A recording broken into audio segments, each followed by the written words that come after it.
Good morning, everyone. I'd like to welcome everyone to Assembly Judiciary. Welcome to those here in Carson City, as well as anyone watching online today. With that, Secretary, will you please take the roll? Assemblywoman Bilbray Axelrod. Here. Assemblywoman Cohen. Here. Assemblywoman Considine. Present. Assemblywoman Gallant. Here. Assemblyman Gray. Here. Assemblywoman Hanson. Here. Assemblywoman Hardy. Assemblywoman LaRue Hatch. Assemblywoman Marzola. Here. Assemblywoman Mosca. Here. Assemblywoman Newby. Here. Assemblyman Orentlicker. Here. Assemblywoman Summers Armstrong. Present. Assemblyman Urick. Chair Miller. Here. And with that, looks like all members are present. Just a few reminders asking everyone to turn down any volumes or any alerts on your phones and electronic devices. We will have public comment at the end of today's agenda, and also just reminding anyone that as you're preparing to present in Judiciary, we really appreciate that you get your materials in, if you have any presentation materials, by noon the day before. With that, we have two bills on our agenda today. The first one is Senate Bill 252, and this is sponsored by Senator Flores. And Senator there will be someone also co-presenting on Zoom. So this measure revises provisions governing civil actions. Senator, your hearing is open, so please proceed when you're ready. And Senator, can I ask you one more favor? Could you? We have some vertical issues with the chair, so this way I can see. Thank you so much. That works for me, Madam Chair. Good morning, Madam Chair, Vice Chair, and esteemed colleagues of the amazing Assembly Judiciary Committee. I am Senator Edgar Flores, proudly representing Senate District 2, Northeast Las Vegas, and I am here to present Senate Bill 401. I also have joining us via Zoom from Las Vegas, Attorney Sean Claggett, who is not only an amazing an amazing member of the legal community, but is also a subject matter expert when it comes to focus groups, which will be the entire focus of this conversation under NRS 42.010. Before I hand it off to really the subject matter expert, I'd like to just lay the groundwork of why we are here presently engaging in this conversation. During the interim, as many of us do, we go out into the community, we speak with stakeholders, and I say jokingly, but honestly, we were having vegan tacos, and I know Mr. Claggett remembers this, and we were engaging in conversations about what we can do as a community to ensure that we have equity, transparency, and consistency in the court system. And that's where I want to draw your attention to NRS 42.010. And if, excuse me, I am misquoting the section. It's NRS 18.005. And if you look at that, and I apologize, I was looking at the other bill in front of me. If you look at that section of the NRS, there's a whole host of costs that are mentioned in there. When there's a lawsuit, Party A suing Party B, you go to trial, and at the end, the judge, in his or her discretion, can award reasonable costs. And reasonable costs are laid out. And when we say reasonable costs, it is possible that a judge could make the determination that they don't want to award any. That is reasonable. The judge could make the determination and say, we're not going to award anything for whatever reason, because they don't think whatever you've brought forth is reasonable. It's also possible that the judge not take into consideration certain costs. And therein is where we want to engage in this particular conversation.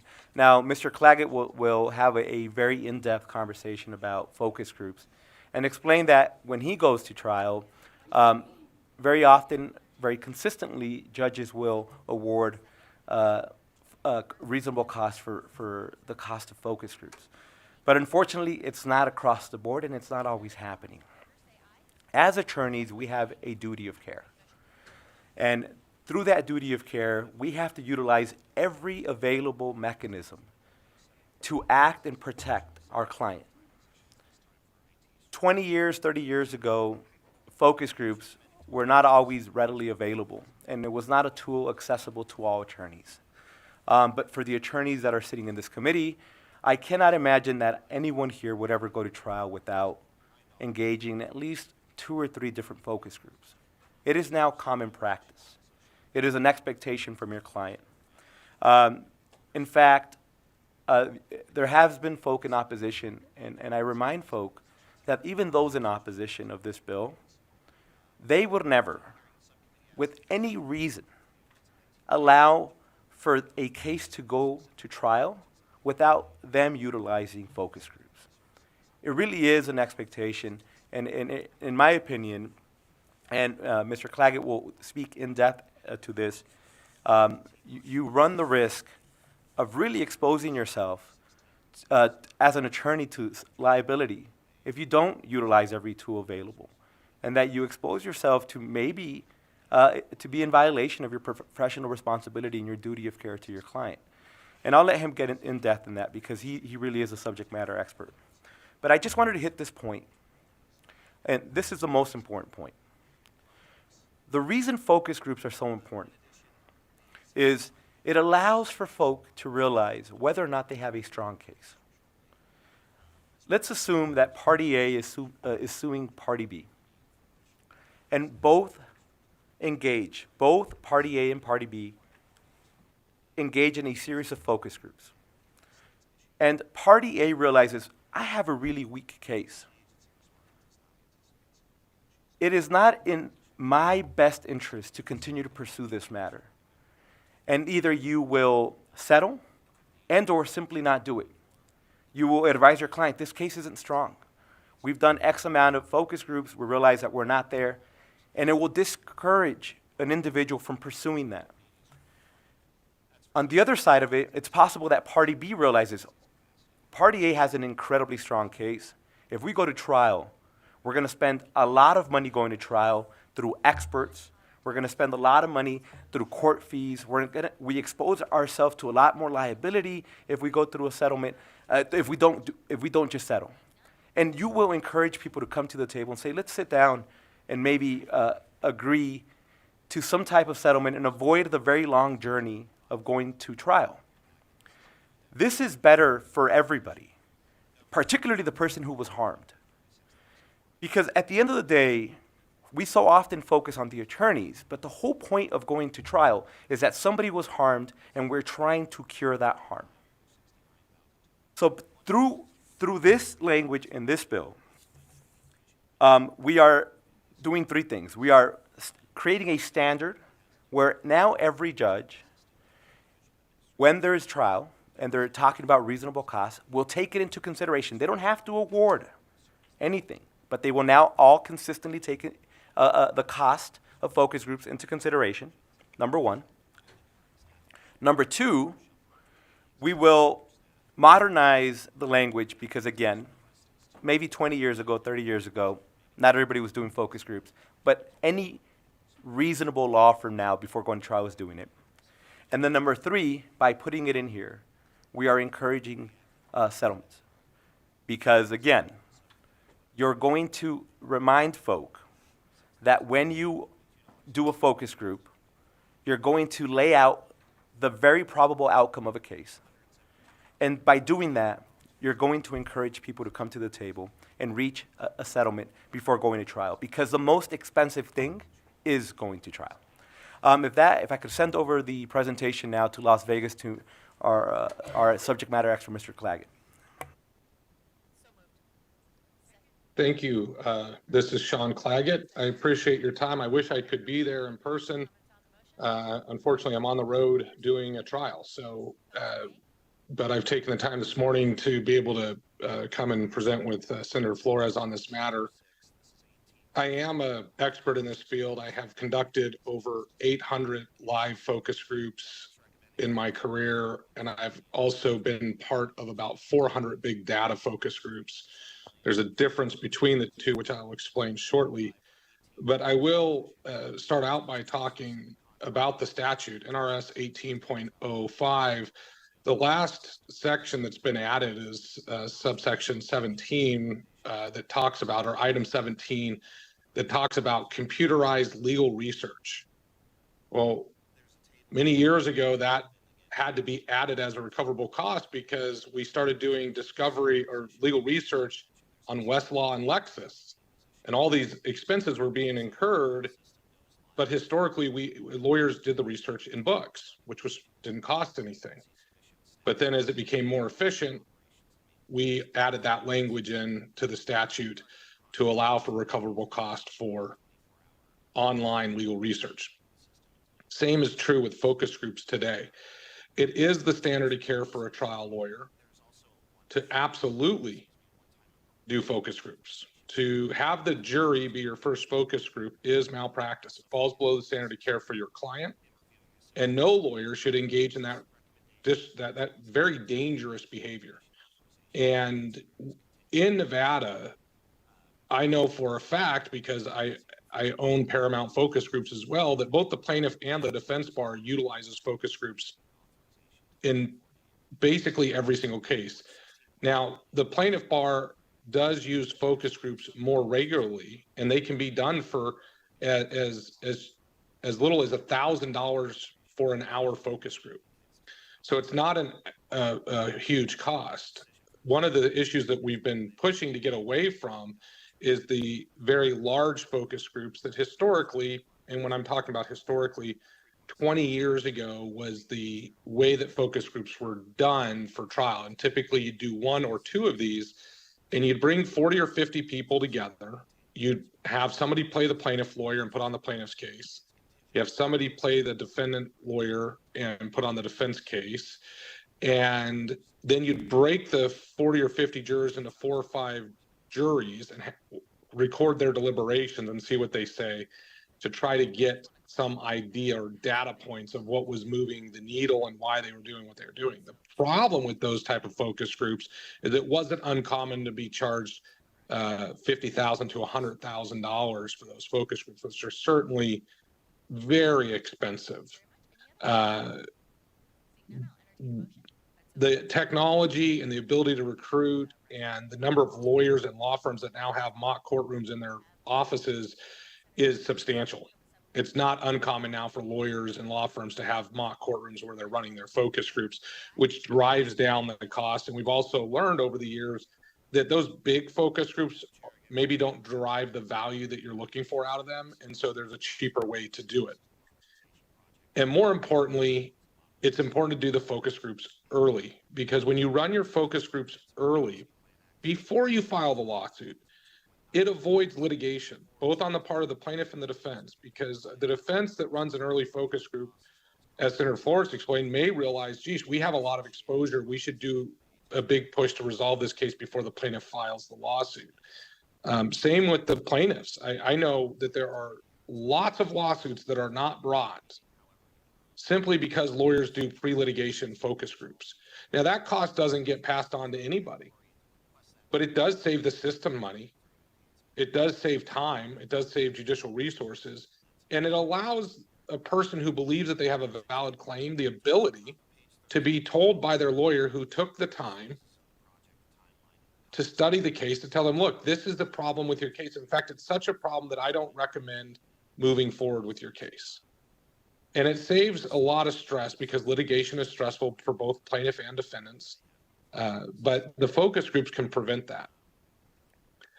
The other thing that we have is that everybody's using focus groups now. It is that because it is the standard of care for lawyers to do focus groups, it makes sense to modify NRS 18.05 to include the language.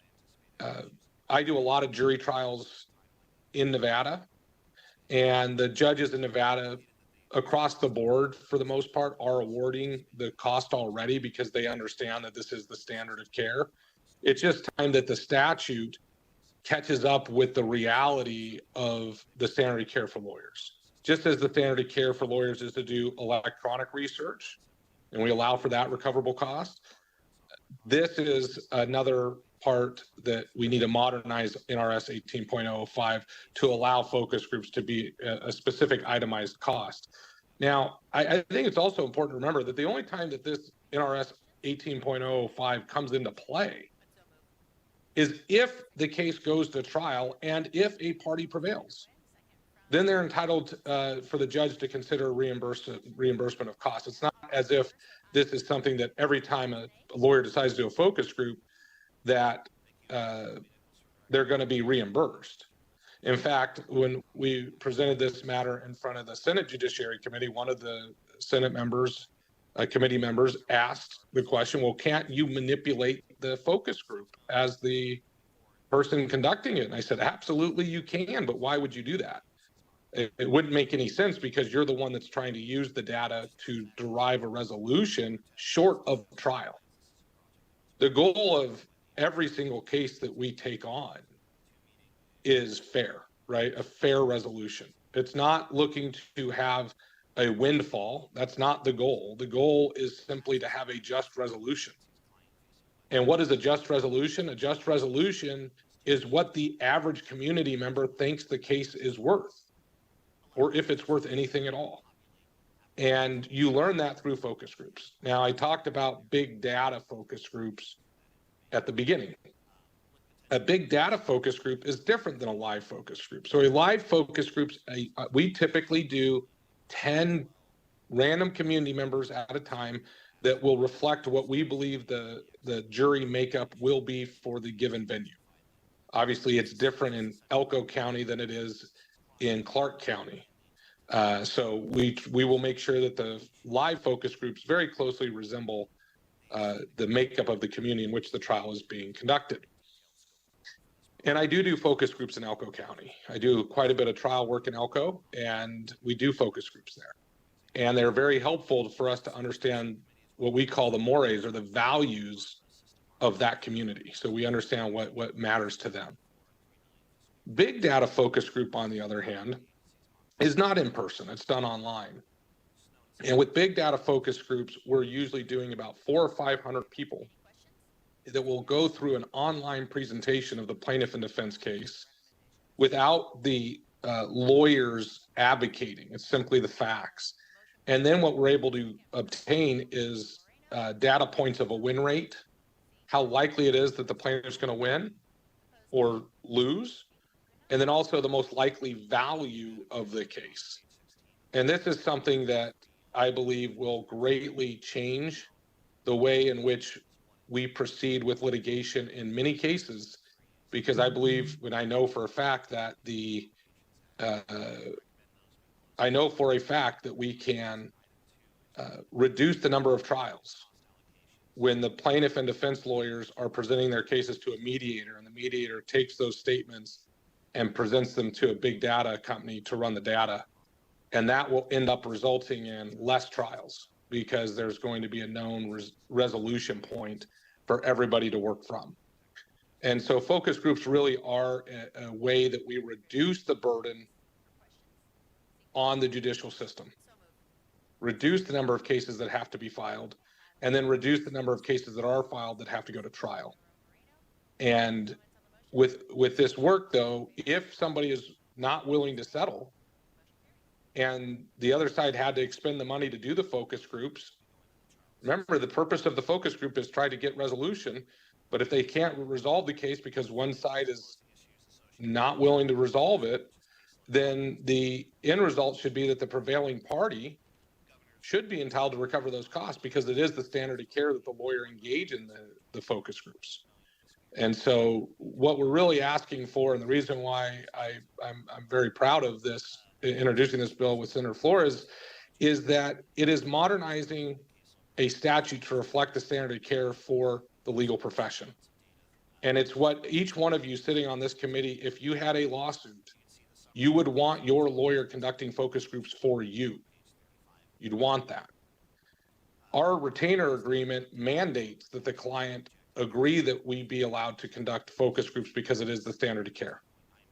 It's built into every one of our retainer agreements already. And as I said earlier, most of the judges, in fact, I've not had a judge flat out refuse to award any cost for focus groups. I have had some of them not award all of my costs for focus groups. But again, even by adding this provision in, the judge maintains that discretion completely. So if the judge thinks that a party spent too much on focus groups, the judge can say, well, I think that this, I'll reimburse you X, but not Y. And so it obviously stays within the discretion of the judge, which the judge is in the best position to understand the complexity of the case, the work that went into the case, how much litigation was involved in the case when it comes time to award cost at the end of the case. And remember, this only happens if there's a verdict. So that's what I have, and I'm happy to answer any questions any of you may have. Thank you. Thank you so much. Senator, are you ready for questions? Okay. Our first question is from Assemblyman Urick. Well, thank you, Chair. And Senator, it's nice to meet you. And Mr. Claggett, good to see you again, sir.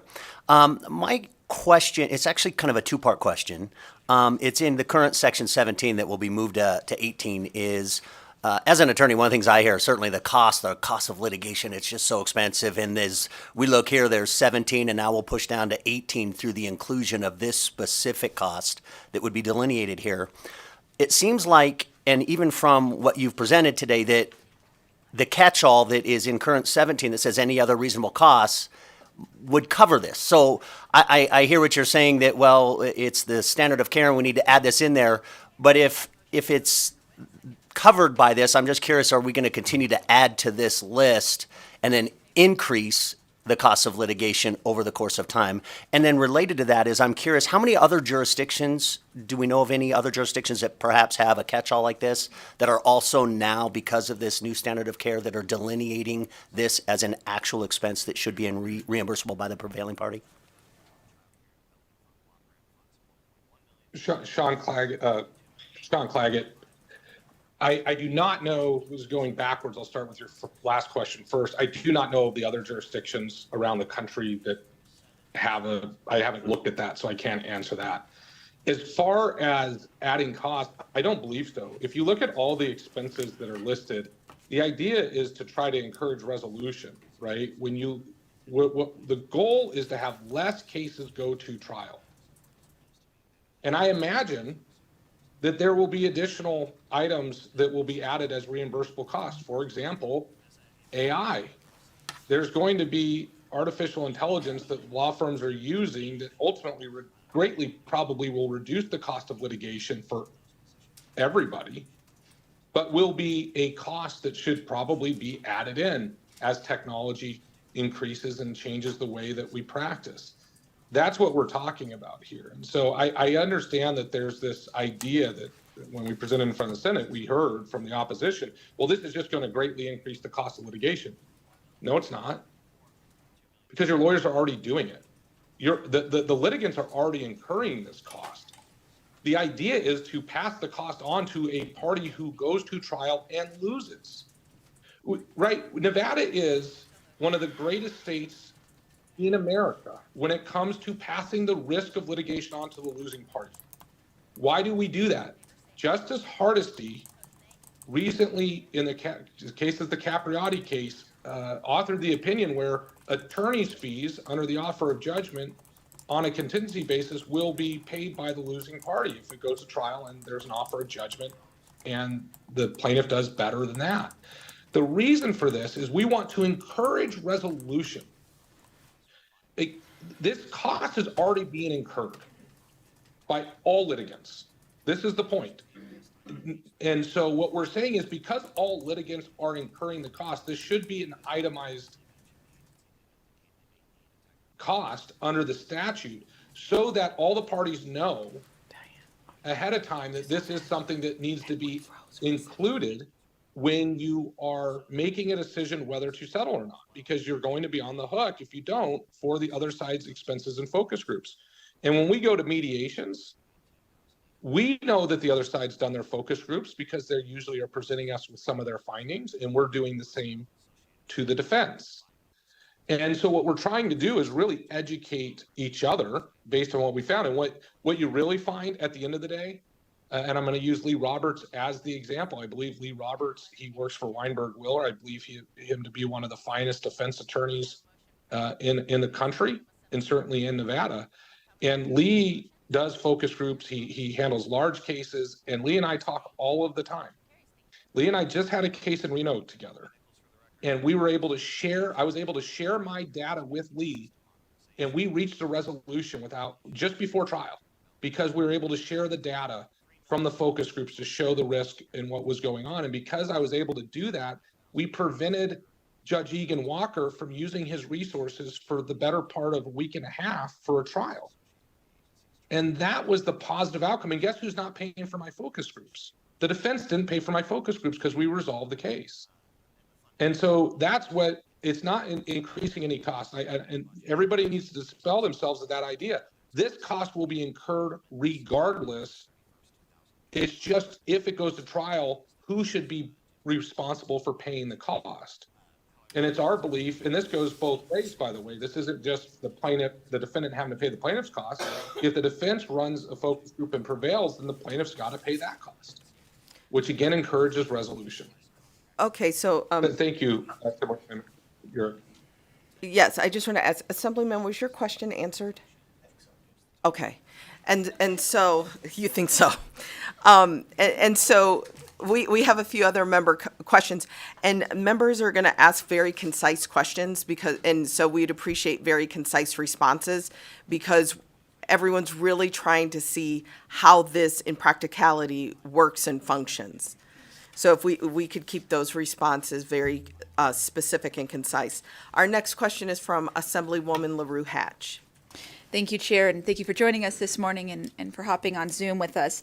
I like my colleague, I think I'm trying to figure out why this policy is needed. I think we just heard this is already happening. Judges are already awarding these. And then I really would like to square up. Mr. Claggett, you have mentioned multiple times that the goal of this is to avoid trial. But you have also mentioned multiple times that this doesn't even go into effect if there isn't a trial and a judgment. And so I'd like to know how this bill actually helps this situation at all to avoid trial, when this bill is really only about post-trial awarding of fees. Thank you, Sean Claggett. I will be brief with my answer. It's very simple, that the cost should be passed on to the non-prevailing party, and we preclude that from happening by doing the focus groups early, and both sides understanding the risks that go along with it.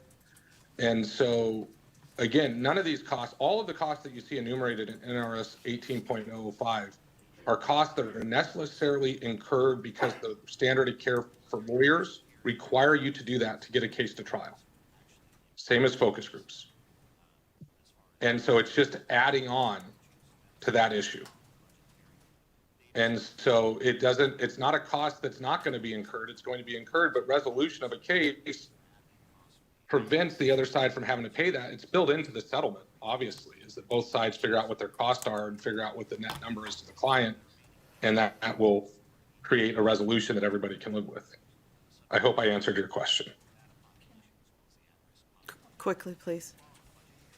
Thank you, Chair. I guess what I'm just looking for is why we need to change statute. I don't think I heard that in the answer. If this is already happening, they're already being awarded, and what you're saying are the benefits don't even come into effect in this statute because it's post-trial, why do we need to change statute? That's my question. Thank you, Sean Claggett. The purpose for changing the statute is to make it comply with the standard of care for lawyers, and to take away to make sure that all judges are consistent in considering focus groups. It's not 100% consistent right now. And we're wanting the judges to be consistent and have guidance. And this statute provides guidance for judges. And by adding focus groups as an enumerated issue, it will require the judge to specifically consider it and not, and I will tell you that there's a case from about, I want to say 20 to 25 years ago, that talks about reimbursement for cost for a focus group. And at the time, I want to say it's about 25 years ago now, the Supreme Court basically said, look, at this time, costs for focus groups are not commonly used. That has changed today. Everybody uses focus groups. And what we're trying to do is simply have the statute put into effect so that all the judges have a consistent position moving forward, that they at least need to consider it.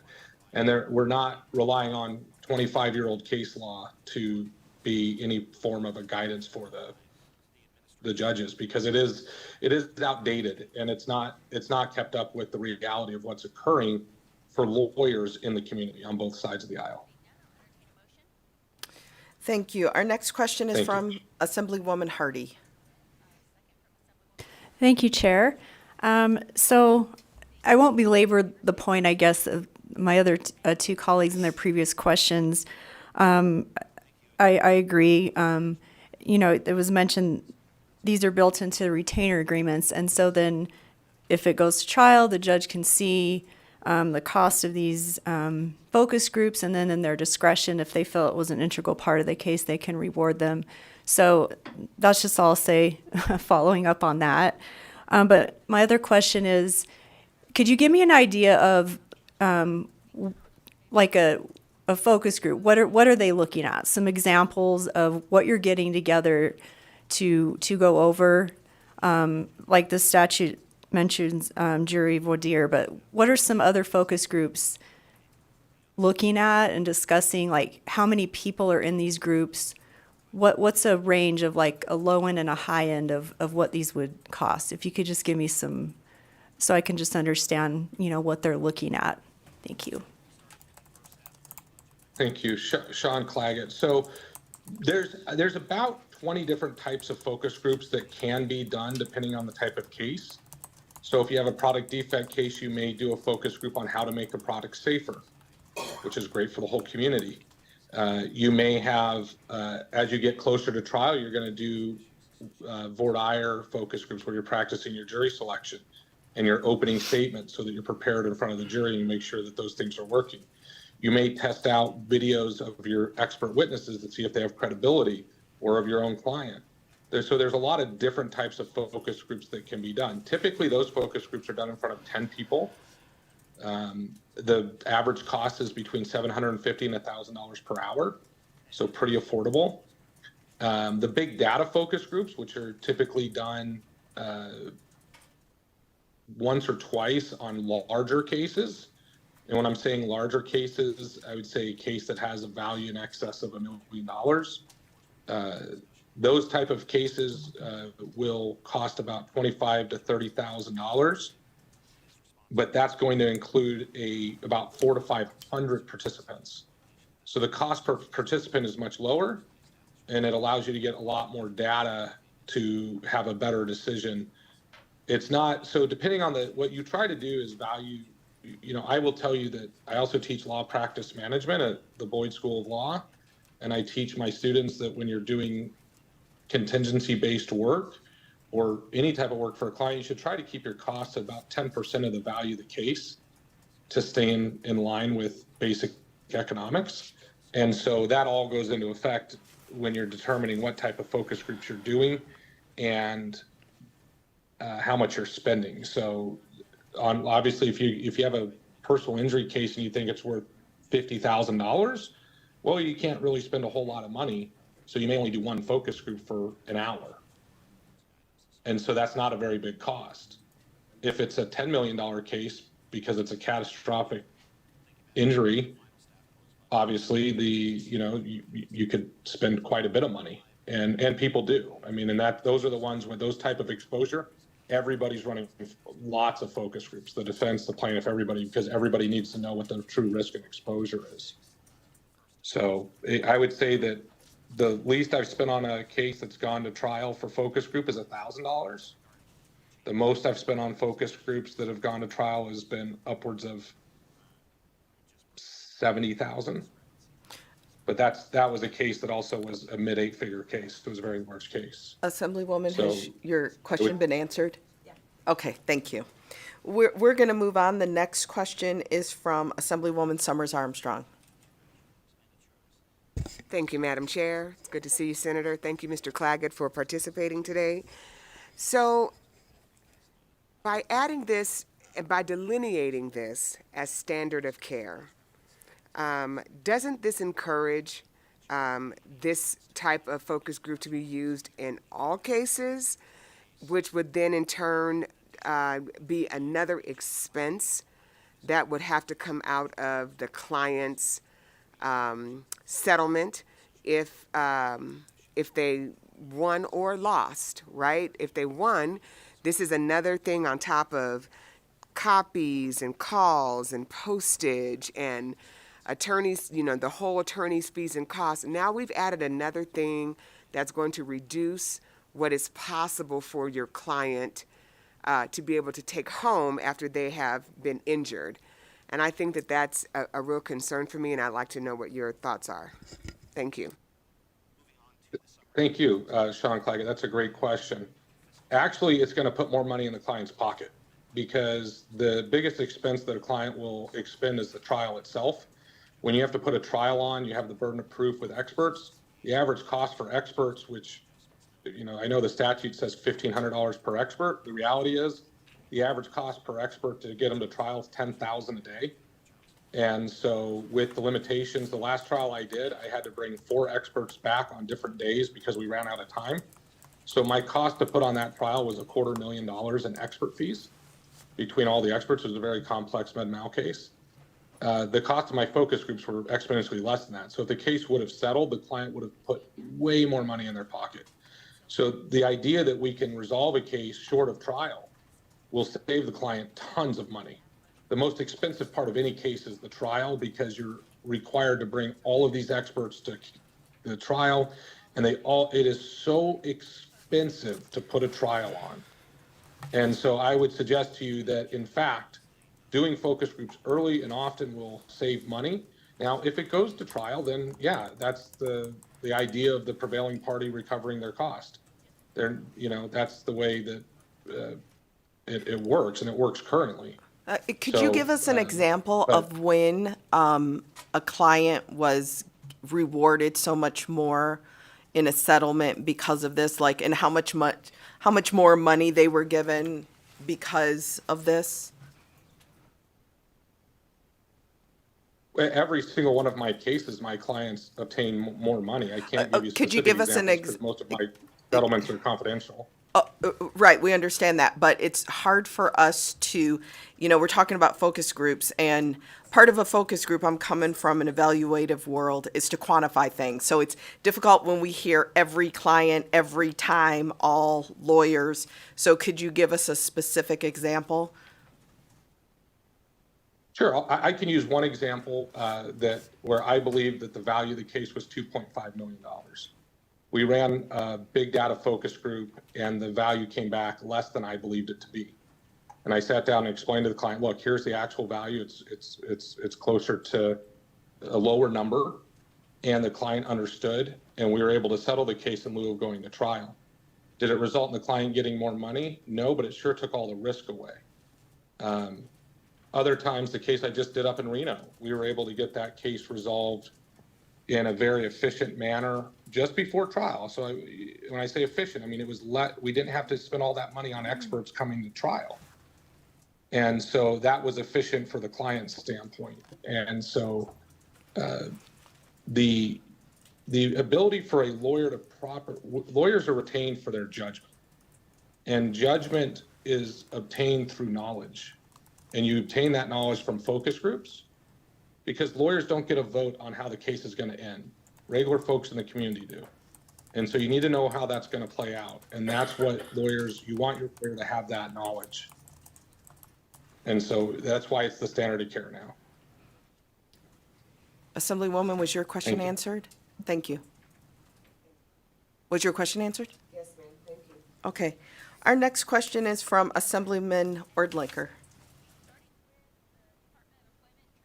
Thank you, Chair, and thank you, Senator, for sponsoring the bill. So you've indicated how letting the prevailing plaintiff recover can be good for the plaintiff. But I'm also wondering whether as they're deciding whether to bring the suit or getting advice from their attorney, and now there's this additional cost if they lose, because now the defense's focus group fees will be imposed on the plaintiff. And so that's going to raise the cost of bringing a suit. And one of the things we hear a lot is how so many worthy plaintiffs don't get their lawsuits brought because of the high costs of litigation. So what about that side of it? Is this going to deter some plaintiffs from bringing a worthy suit because you've now raised the cost of losing? Thank you, Sean Claggett. If really what you're talking about is the offer of judgment statute, which shifts the attorney's fees to the prevailing party gets their attorney fees paid. So when you're talking about the cost of attorney's fees far exceed any cost that the parties are going to incur for litigation. And I would say that it's lawyers like myself and Senator Flores that take contingency cases that provide the key to the courthouse for almost all litigants. The cost of litigation, if you're to pay an attorney hourly, is not affordable. It's not even possible. And so we don't get paid unless we prevail on the case. So from our standpoint, this is a way for us to be able to incur costs that at the end of the day, if we are forced to go to trial and prevail, puts more money in our client's pocket, which is a good thing. The risk of losing at trial is real in Nevada because of our offer of judgment laws. But the cost, it's not the cost of litigation that is the scary part. It's the attorney's fees that get shifted to the non-prevailing party. And so, and the cost for experts will far exceed focus group cost. So the cost, as far as when you're talking about hierarchy of risk, it's attorney's fees, experts, probably depending on how much they're charging for the legal research, and then you get to focus groups is probably in that type of category. So it's much lower on the risk factor totem pole, I will call it, than attorney's fees and expert fees. I hope I answered your question there. Could I ask a quick follow-up? Yes, please. Yeah, no, I appreciate that there are other fees that might be shifted that are more, but on the margin, you've added an additional cost. So the marginal plaintiff who just gets, okay, we think the odds of winning will cover if we lose, here's our estimates. Now you've added an additional cost to the losing plaintiff. Could that tip the balance on the margin? Because there's always going to be people at the margin. Thank you, Sean Claggett. I don't know that would happen. I don't know that there's any litigant that would be like, well, I'm okay with all of the risk of litigation, including attorney's fees, expert fees, legal research, copies, all those other expenses. But if you add in focus groups, I think that's going to tilt me over the edge. All of those other expenses are real, but the focus group allows early and better decisions to be made based upon the facts that you have. And so it's the only tool that we have as lawyers to make better decisions earlier. All the experts and everything else are the way that the litigation works is you're incurring those expenses in all cases other than medical malpractice much later in the litigation. So you're incurring those costs deeper into litigation. And what we're trying to do is use focus groups ahead of time. Now, look, if they don't work out, then that's when we would have them shift. And that's, again, I think I don't want to get too far afield and respect your time here, but I don't believe it's going to cause a person that's on the fence to say, no, I'm not going to litigate. Especially if the attorney that's taking the case says, I need to do the focus group to understand your case. Thank you. Okay, with that, we're going to go ahead and open it up for testimony. If there's anyone here in Carson City that would like to testify in support of SB 252, please come forward. Broadcasting, is there anyone on the lines that would like to, please open the lines. Is there anyone that would like to testify in support of SB 252? There are no callers at this time. Okay, thank you. Is there anyone here in Carson City that would like to testify in opposition of Senate Bill 252? Please remember to state your name and spell it so that we have it correct for the records.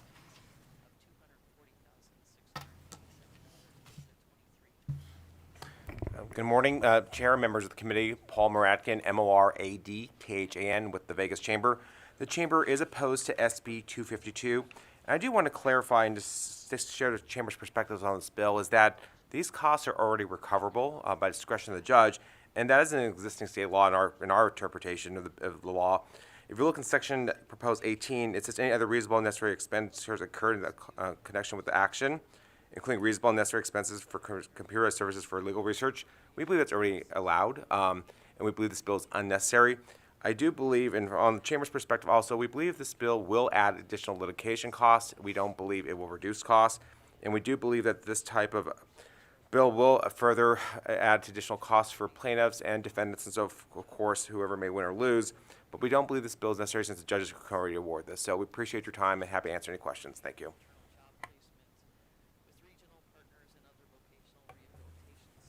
Thank you, Madam Chair, committee members. Misty Grimmer with the Ferraro Group representing the Nevada Resort Association.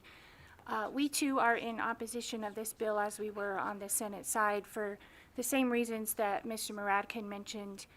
The judge does, and several members already mentioned, the judge does have the discretion to award these costs if they believe that these were an important part of the trial and was necessary for the resolution of the case. Even though the bill appears on its face that it's facially neutral, the fact is that the majority of the time private plaintiffs don't end up actually having to pay the cost of the prevailing party. So we do feel like it's not necessarily a fair situation, even though technically it appears that way. And the previous testifiers suggested that this is a standard of care. The feedback that we've gotten from our members is that we actually don't necessarily use a focus group on every single case that we go to. So it may be a standard of care from the plaintiff perspective, but from the defense perspective, not necessarily. So we would appreciate if the committee would just keep the law the way that it currently stands. Thank you. Good morning, Madam Chairman. Cheryl Blumstrom with the Nevada Trucking Association. As my colleagues have already stated, we also disagree with Senate Bill 252. If the standard of care is currently that you do a focus group, it appears to us that the judges would assume that that is a part of what they would allocate when they do a settlement agreement, or not a settlement agreement, excuse me, a finding after trial. And so we think that it is unnecessary, and we think it is, as Mr. Orntlicher said, potentially at risk of raising costs. And when you raise costs in a trial situation, insurance costs go up, and they don't just impact the person who's in the suit. They impact an entire industry. So for that reason, we oppose Senate Bill 252. Is there anyone else here in Carson City that would like to testify? Broadcasting, will you open the lines, please, for anyone that would like to testify in opposition? There are no callers at this time. Thank you for that. Then I will open it up for testimony in neutral of Senate Bill 252. Is there anyone here in Carson City that would like to testify in neutral? Not seeing anyone. Broadcasting, is there anyone on the line?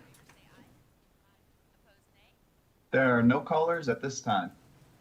Thank you. Then I will close testimony and welcome Senator Flores back for any final remarks.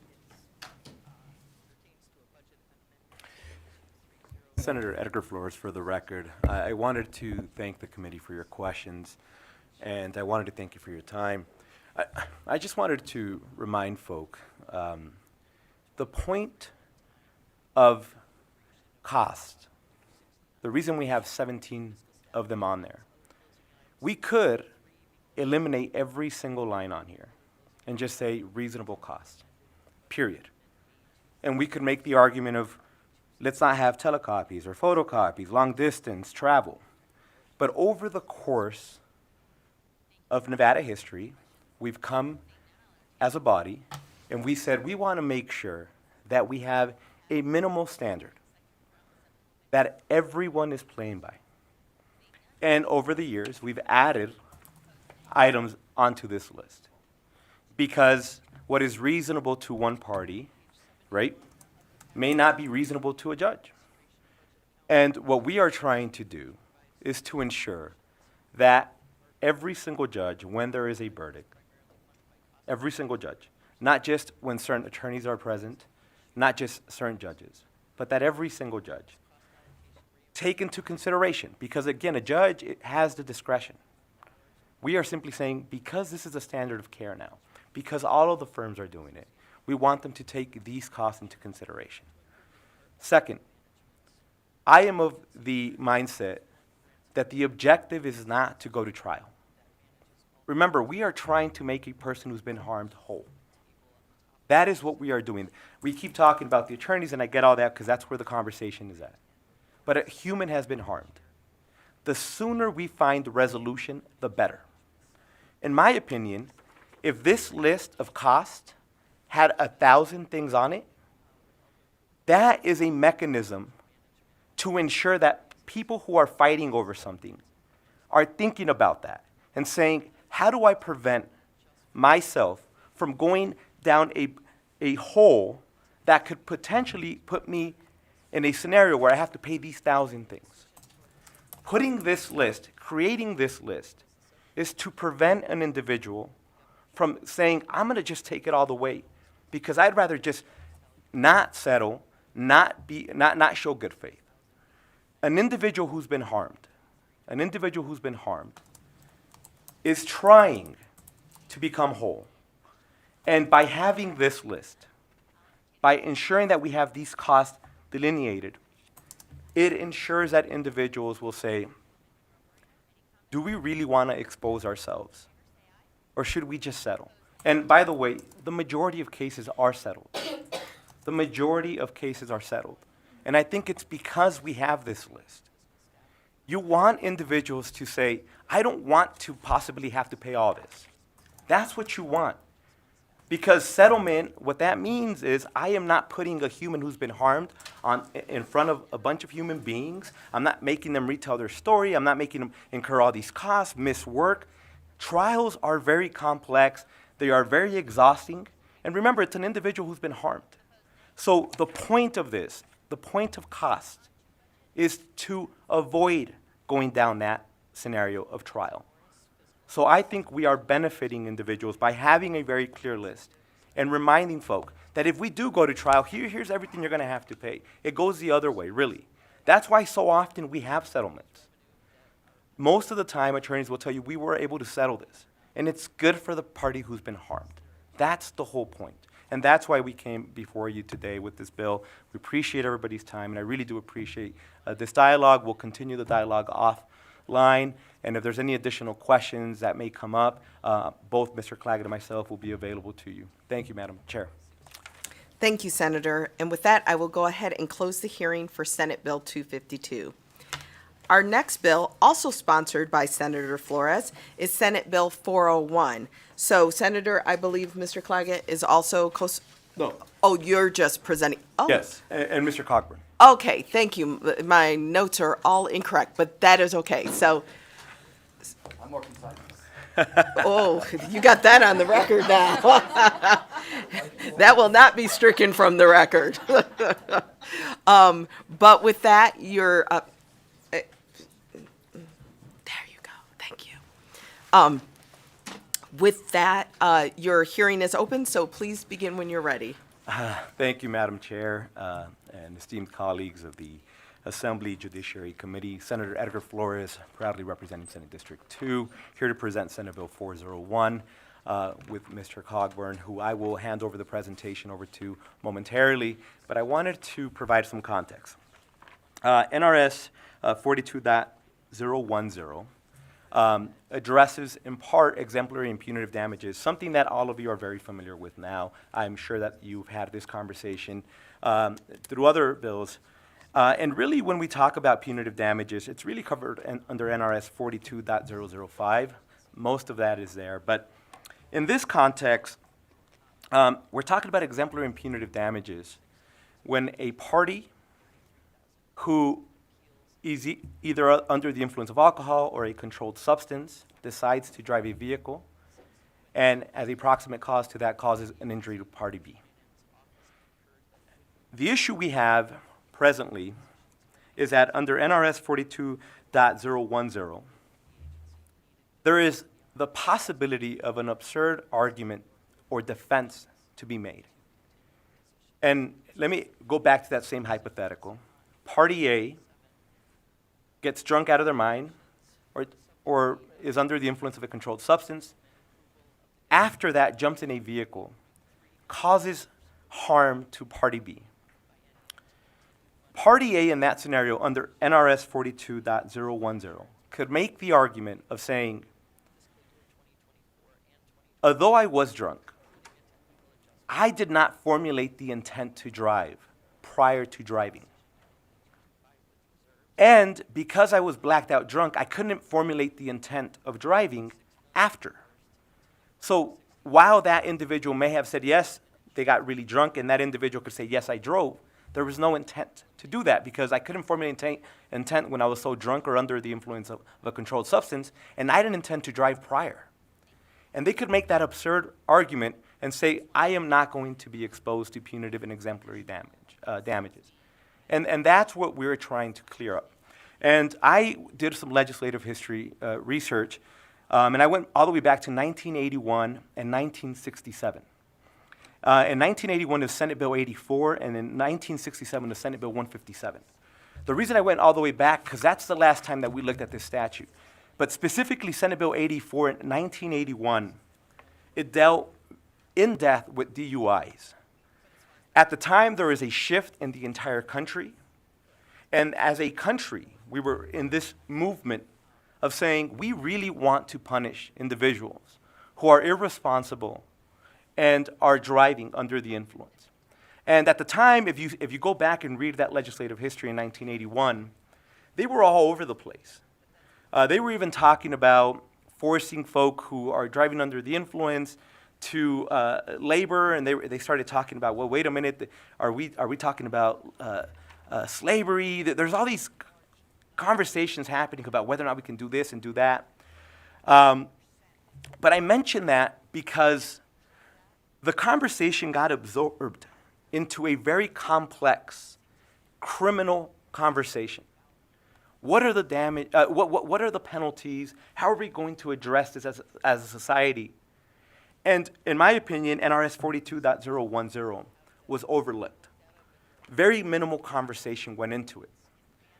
And I think that's why we have this odd loophole, in my opinion, that we need to clean up. And I want to make it abundantly clear under NRS 484C, a lot of that, the criminal conversation is in there. I'm not touching any of that. We're not changing anything on the criminal side. We're also not changing anything on the punitive side of NRS 42.005. We are strictly focusing in a very narrow lens, in a loophole that I think goes all the way back to 1981, that we want to correct. We want, as a society, we've agreed that an individual who is drunk and harms somebody else, that irresponsible conduct should be treated differently. That it's not just exposing themselves to the typical damages that we're talking about, but that we really want to make an example out of that person. Say, not only do we want to punish that person for doing that conduct, we want to make an example out of that person so nobody else takes that same conduct, which is what triggers exemplary and punitive damages. So what I want to do with this bill is to say, I want to make the language more broad and eliminate that loophole by saying an individual who is under the influence of a controlled substance or alcohol, who causes a harm to another person after getting in a vehicle, should be exposed to punitive and exemplary damages, period. without ever giving them the opportunity to say, well, I didn't intend to drive. And that somehow that becomes and it really is an absurd argument. Because if anybody here or a family member of yours was injured by an individual who was under the influence of any substance, and then that person said, well, I didn't intend to drive though, I think all of you would find that absurd. But it is a loophole that is there now, and so we want to clean that up. I'd like to hand it over to Mr. Cogburn, please. Thank you, Senator. Jamie Cogburn of the Nevada Justice Association. Senator Flores is correct. It is a bizarre loophole in the law.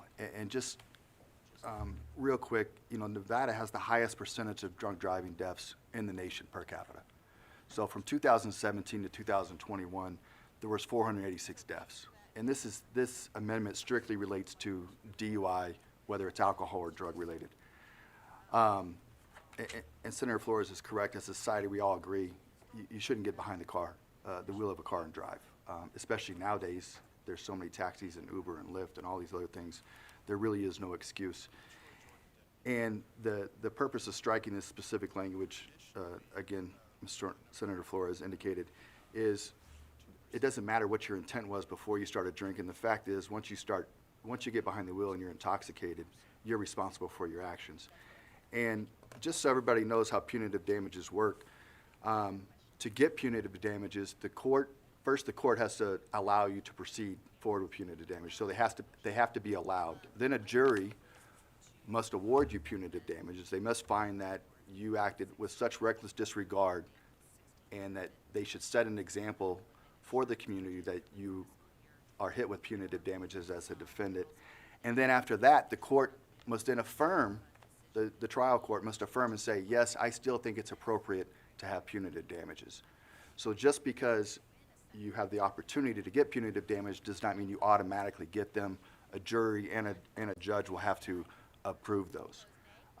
Based upon all those factors, we think this little clarification in the law would benefit Nevada and get us back to going the Nevada way. Thank you. Thank you. And with that, are you open for questions?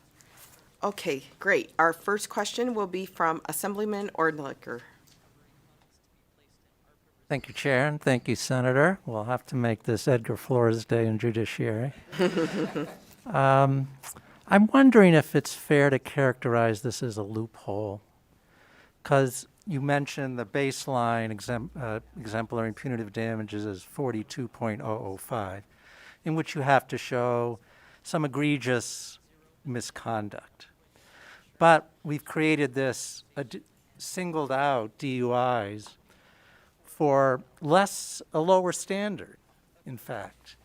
So if I'm driving and I'm on my cell phone and injure somebody, no exemplary or punitive damages. If I'm speeding, I run a stop sign, unless I get into 42005, no punitive damages. So we've actually singled this out for a lower threshold. So I don't see it necessarily as a loophole, but just limiting the special singling out. Does that make sense? Senator Edgar Flores, for the record, and I appreciate that comment. I do agree with what you're saying, that we've lowered the threshold because we very much understand that as a society we understand, and no individual prior to taking any controlled substance or drinking is oblivious to the reality that that could lead to reckless conduct. In my opinion, why I want to eliminate this language is every single individual should have a plan prior. Any responsible human being who knows that they're about to engage in conduct where they will lose control, that they will be incoherent, that they cannot operate a vehicle, that they cannot do X, Y, Z, and everybody does this. I don't know a single individual who doesn't make a plan. If you have children, I'm going to drink. What's my plan with my kids? What's my plan with my friends? What's my plan with getting home? In my opinion, we've agreed to all that, and we've made a whole host of rules on that. I still believe that this was a loophole, even in reducing that standard. I really do believe that it is a loophole because I cannot justify, and this may be a theoretical legal argument that we could go back and forth with, but I do not believe that we should allow for an individual to have that basis of a defense. I never intended to get drunk. That's what happened, and I injured somebody. I don't believe that we should allow for that defense to exist. Now, we may disagree. This room may say, no, we do want people to make that argument. But I am posing to you that it is a loophole because I don't think anybody, not in 1981, and I don't think right now, anybody intends for somebody to be able to make that argument, particularly right now. Now, you may disagree with that, and if that's the case, then obviously we'll flush that out. But I don't think anybody agrees with that. And if you do, then we can engage in that conversation. Thank you. Our next question is from Assemblyman Gray. Thank you, Madam Chair. Technical question you may or may not be able to answer. The effective date is July of 2023. Will this apply to cases filed or settled after 2023? Thank you, and legal can clarify. Senator Edgar Flores, for the record, my understanding is a post after, right? So it would be post that date, and it's not retroactive. But legal can clarify that if I'm wrong. Yes, please. Yes, Section 2 of the bill states that the mandatory provisions of the Act apply to all actions pending or filed on or after July 1, 2023. Thank you. Thank you. Our next question is from Assemblywoman Cohen. Thank you, Chair, and thank you both for the presentation. Can you, so I'm not familiar with exemplary damages. Can you give us some other examples of where we do have those available in the law? Jamie Cogburn for the record. An example of punitive damages could be a DUI case. You have regular compensatory damages, which are, hey, you got hurt in a car crash, and the jury awards you $20 because your medical bills and your pain and suffering. Punitive damages or exemplary damages are purely to punish and send a message to society and to that individual or corporation, hey, we do not tolerate this as a society. You should be punished for these type of behaviors.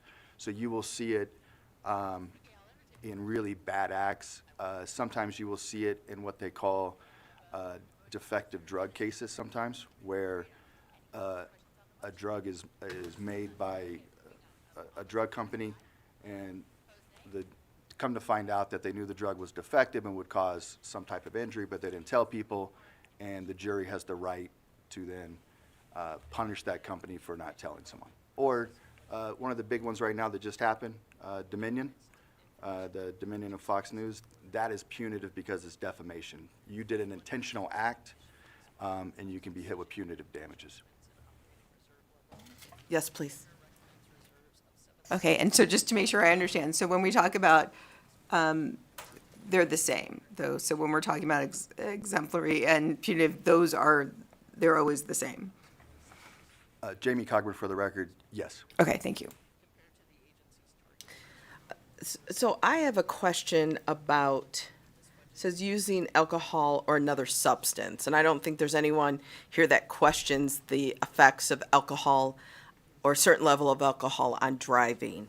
However, when it says or another substance, and that's where it becomes very broad and very gray, and we all appreciate that pretty much on every prescription bottle, for whatever the prescription is, that there's the comment about, this may, if you're going to be it could cause sleepiness, and if you're going to be driving or operating big machinery or equipment. And so when we look at another substance and we know that people are, again, other substances, it's just a huge gray area.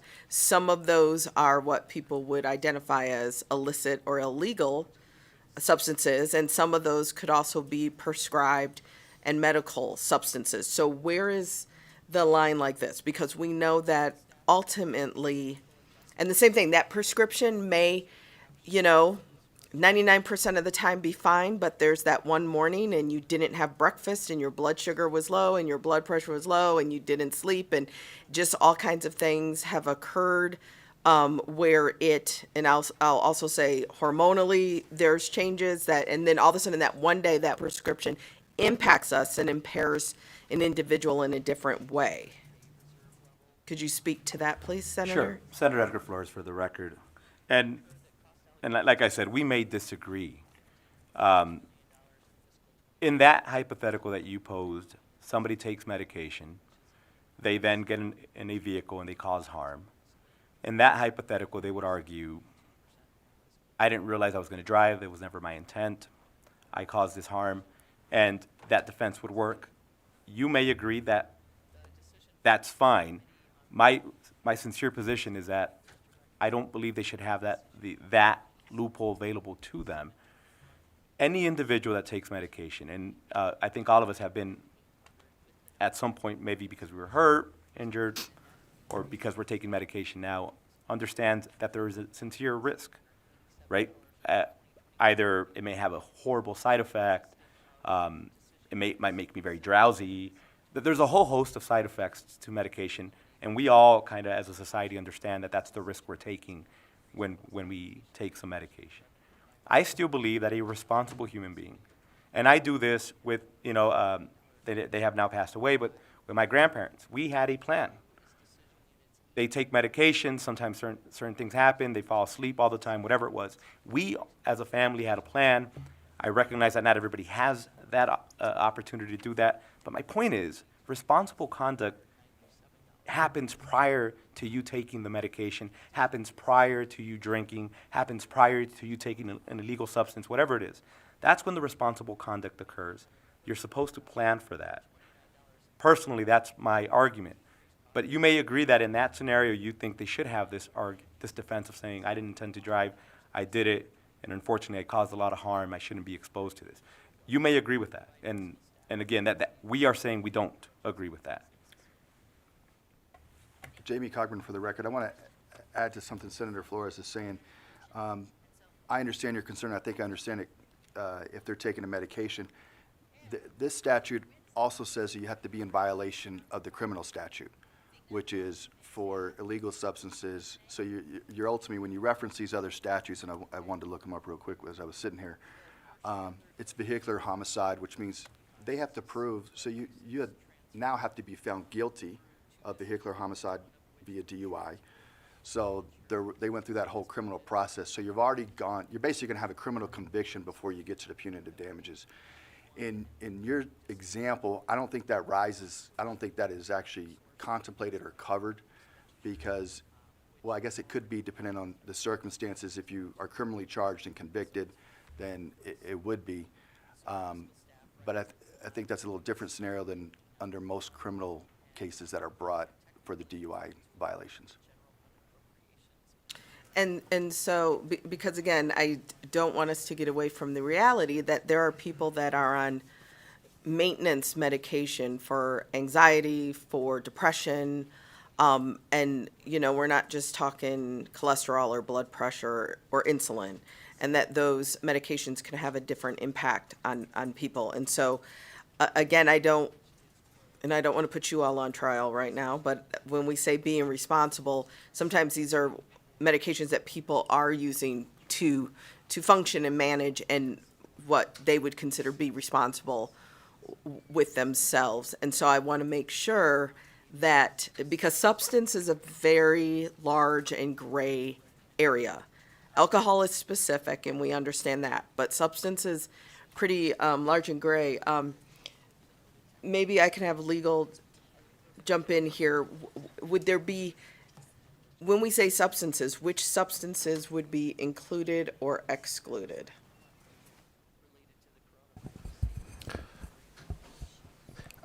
Basically, it's the substances that are listed in the DUI statute.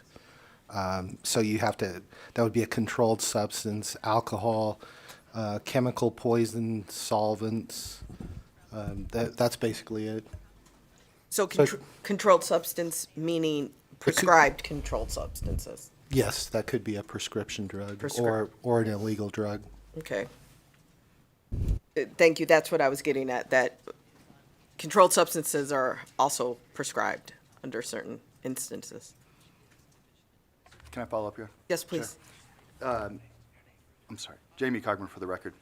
And under NRS 484C 110, it does list the controlled substances, so amphetamine, cocaine metabolites, heroin, all the illegal substances we talked about.